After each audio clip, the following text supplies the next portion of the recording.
moi je suis Mélanie Bédette, je suis conseillère maraîchage au GAP du Morbihan. Le travail que je vais vous présenter là aujourd'hui, c'est un travail qu'on a fait avec un groupe de maraîchers dans le cadre d'un financement AEP. Alors pour ceux qui ne connaissent pas, c'est l'équivalent des GI2E mais propre à la Bretagne. Et donc ce travail-là, moi je l'ai entamé il y a 2 ans avec entre 9 et 11 fermes, et il est poursuivi par ma collègue Juliette Derian qui n'est pas là aujourd'hui, mais c'est elle qui a pris le relais sur ce groupe-là. Donc on avait dans le groupe, on a aujourd'hui 9 fermes maraîchères. Ce sont des fermes jeunes qui ont en moyenne 2 ans et demi d'expérience. Ça va entre 1 an d'expérience à 8 ans d'expérience pour la ferme la plus expérimentée. Et l'objectif du travail, c'est d'évaluer la pérennité des micro-fermes maraîchères.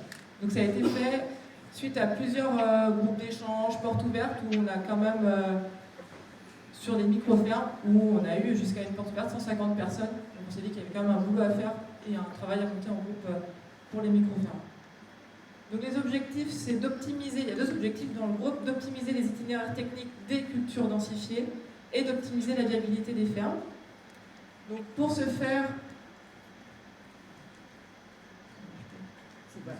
il y a des essais qui sont menés sur les fermes, sur les densifications des cultures. Donc on est sur la 2e année d'expérimentation, donc avec une mise en place d'essais, des suivis d'itinéraires techniques sur les fermes et l'optimisation de la viabilité des structures. Donc là, il y a tout un travail qui a été fait sur la pénibilité du travail sur les fermes, micro-fermes maraîchères, et une analyse technico-économique des fermes qui, elle, est prévue à l'automne, en clôture du travail de 3 ans.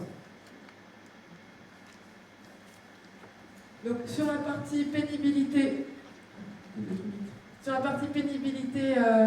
physique, donc, il y a des enquêtes qui ont été faites sur 9 fermes, 18 producteurs et productrices interviewés. Sur ce qui était le plus pénible qui ressortait, donc il y a la météo extrême, donc ça a été fait l'année dernière, donc on était en pleine canicule.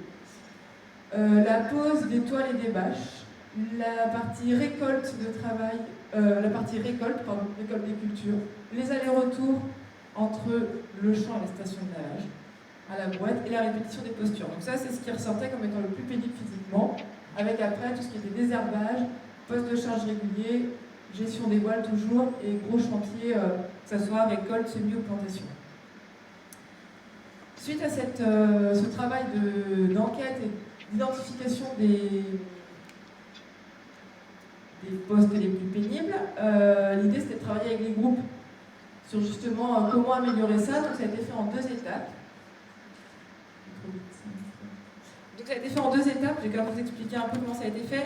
D'abord, on a un ergonome qui est passé sur les fermes pour donner des conseils de posture aux maraîchers, et on a fait de la captation vidéo avec pour objectif de réutiliser ces vidéos pour que les producteurs puissent se voir et pour l'utiliser en formation collective à l'automne dernier.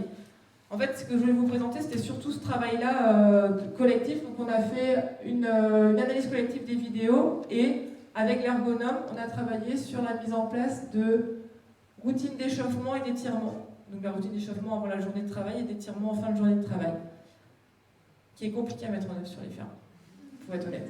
Mais pour ceux qui l'ont fait un peu, et ils ont un groupe WhatsApp, donc ils essayent de se motiver entre eux, les producteurs du groupe, ils sont conscients que ça fait du bien. Après, il faut réussir à le mettre en place tous les jours sur la ferme. Et le deuxième aspect de la pénibilité qu'on voulait étudier, c'est la pénibilité plus mentale. Et là, pour le coup, voilà. Ce qui ressortait dans la pénibilité mentale, c'était les situations à la fois stressantes. Donc, une des choses qui ressortait le plus, c'était le travail en collectif. Et ça, on va en reparler après. La gestion de la météo, la gestion des maladies, notamment pour les jeunes installés, où il faut savoir reconnaître la maladie et savoir la gérer derrière. La gestion des AMAP, pour ceux qui sont en AMAP. Alors on a à la fois ferme vieillissante et jeune installation, mais c'est une jeune installation sur une ferme, sur un outil qui est un peu vieillissant. Les échéances et l'ampleur du travail. Donc ça, c'est ce qui les stresse globalement. Et au niveau de la charge mentale, il y a le fait d'être chef d'entreprise, les responsabilités que ça entraîne, un métier qui est très varié, le collectif qui ressort une nouvelle fois, et le fait de devoir tout gérer, plusieurs activités, tout gérer en même temps, à la fois l'aspect technique et surtout l'aspect économique. C'est des choses qui ne sont pas toujours anticipées avant l'installation, cet aspect gestion économique d'entreprise.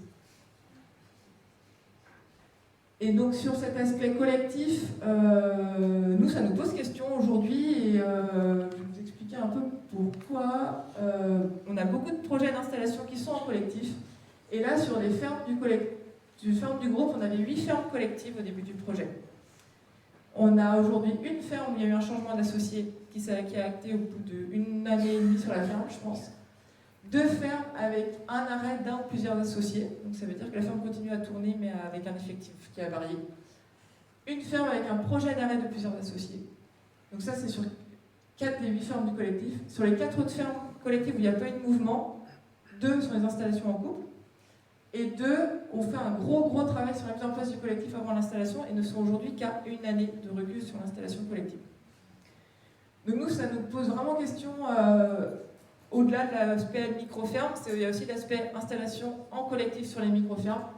Donc on est en train de se demander comment travailler sur l'accompagnement de ces collectifs. Et surtout, quand on intervient auprès de porteurs de projets, que ce soit moi en individuel lors d'entretien projet ou ma collègue quand elle intervient auprès de groupe, on insiste beaucoup plus sur une mise en garde plus forte sur l'intérêt sur ces collectifs, parce qu'ils ont forcément un intérêt. Parce qu'on met en commun plusieurs compétences, mais on a aussi quelques contraintes quand même liées au collectif. On n'a pas de réponse pour l'instant à cette question-là.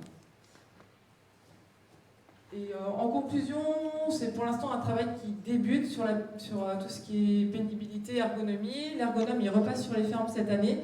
Et le gros point positif, c'est que ça fait des années que moi je voulais bosser sur la question de l'ergonomie avec les maraîchers, et que là, le groupe maraîcher et micro-ferme, il y a une réponse positive et vraiment une vraie envie de travailler sur cette question de l'ergonomie. Donc ça a permis de lancer ce questionnement, de travailler sur l'ergonomie sur les fermes maraîchères.